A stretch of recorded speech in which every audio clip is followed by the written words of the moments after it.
আপনি মোবাইলে যখন একটা ছবি বানান, মজা করে কাউকে এআই দিয়ে ফ্যান্টাসি দুনিয়ার কোনো কিছু দেখান, তখন কি বুঝতে পারেন এর জন্য অন্য প্রান্তে কতটুকু শক্তি খরচ হচ্ছে? যে কৃত্রিম বুদ্ধিমত্তা এআই আজকের দুনিয়া বদলে দিচ্ছে, তার খরচ শুধু টাকা বা সময় না, বরং বিদ্যুৎ, পানি এবং প্রকৃতির দিক থেকেও বিশাল এক মূল্য দিতে হচ্ছে আমাদের। সমস্যা হলো আমরা অনেকে জানি না, বুঝিও না যে এই চমকপ্রদ প্রযুক্তি পৃথিবীর পিঠে কতটা ভার ফেলে দিচ্ছে। ধরুন আপনি টিকটকে একটা এআই ফিল্টার চালালেন, মজা করেই করলেন, কিন্তু সেই ফিল্টার চালাতে ভিডিও গেল 1000 মাইল দূরের সার্ভারে। সেখানে এআই প্রক্রিয়া চালিয়ে রিটার্ন হলো নতুন ভার্সন। এই কয়েক সেকেন্ডের মজা নিতে গিয়ে আপনি জানতেও পারলেন না সেই সার্ভারে হয়তো কয়েক লিটার পানি বাষ্পে পরিণত হয়ে কমে গেছে। যখন একটা এআই ছবি বানানো হয়, সেটা হয়তো এক ক্লিকে শেষ, কিন্তু সেই ক্লিকের পেছনে কাজ করে হাজার হাজার কিলোমিটার দূরের বিশাল ডেটা সেন্টার, যেখানে প্রতি সেকেন্ডে গুনগুন করে চলে হাজার হাজার প্রসেসর, যাদের কাজ আপনার কমান্ড বুঝে বিশাল এই পরিকল্পনার জগৎ সৃষ্টি করা। এই বিশাল কম্পিউটিং প্রসেস চালাতে লাগে গিগাওয়াটের পর গিগাওয়াট বিদ্যুৎ, আর সেই বিদ্যুৎ উৎপাদন আর সার্ভার ঠান্ডা রাখতে লাগে প্রচুর পানি। আপনি হয়তো অবাক হবেন, চ্যাটজিপিটির মতো একটি বড় মডেল ট্রেনিং এ গড়ে ঘন্টায় প্রায় 1287 মেগাওয়াট বিদ্যুৎ লাগে, যা দিয়ে বাংলাদেশের 40,000 গ্রামীণ পরিবার একদিন চলতে পারত। আর গুগলের ডেটা সেন্টার গুলো দিনে প্রায় 21 লাখ লিটার পানি ব্যবহার করে কুলিং এর জন্য।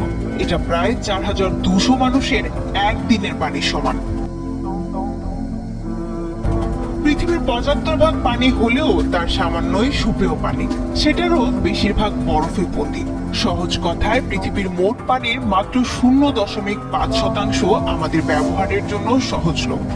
এদিকে বর্তমানে প্রায় 720 মিলিয়ন মানুষের বসবাস এমন জায়গায় যেখানে পানির চরম সংকট। এআই প্রযুক্তির অদম্য বিস্তার সেই পানির সংকট আরো বাড়িয়ে দিচ্ছে। কিন্তু এই কৃত্রিম বুদ্ধিমত্তা কি শুধু প্রয়োজনীয় কাজে ব্যবহৃত হচ্ছে? মোটেই না। এমন এমন কাজেও এই শক্তি খরচ হচ্ছে যেগুলো একেবারে অপ্রয়োজনীয়। ইদানিং সোশ্যাল মিডিয়ায় দেখা যাচ্ছে এআই দিয়ে বিখ্যাত ব্যক্তিদের মুখ বসিয়ে হাস্যকর ভিডিও বানানো হচ্ছে, কাউকে নকল ভাবে কাঁদানো বা হাসানো হচ্ছে, এমনকি মৃত ব্যক্তিদেরও জীবিতর মতো দেখানো হচ্ছে।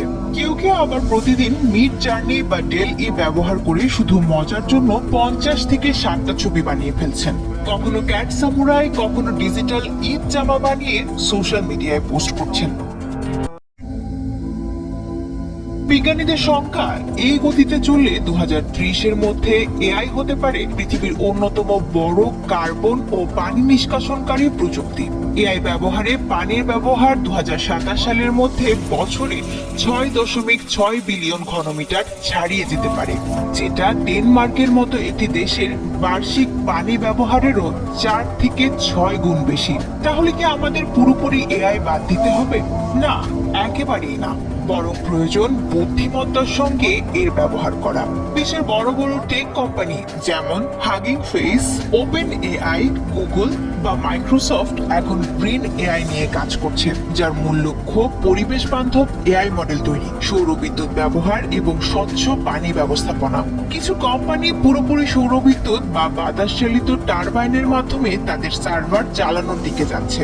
আর একটা বড় দিক হলো, কি কাজে আমরা এআই ব্যবহার করছি তা নিজেকে জিজ্ঞেস করা। দরকার কি প্রতিদিন 20 বার মজা করে কুকুরের ছবি বানানোর, বা প্রয়োজন নেই চ্যাটবটের সঙ্গে প্রেমের অভিনয় করার? বরং যেসব কাজে সমাজ, শিক্ষা বা পরিবেশের উপকার হতে পারে সেসব দিকে মনোযোগ দেওয়া উচিত।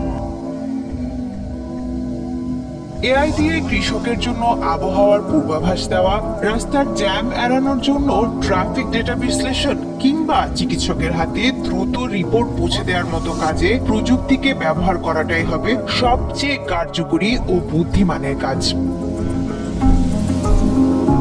প্রযুক্তি আমাদের বন্ধু, তবে সে যেন পরিবেশের শত্রুতে পরিণত না হয়। তাই একটু দায়িত্ব নিয়ে, একটু বুদ্ধি দিয়ে ব্যবহার করলেই এআই হতে পারে আমাদের ভবিষ্যতের দিশারি, না ধ্বংসের বাহক।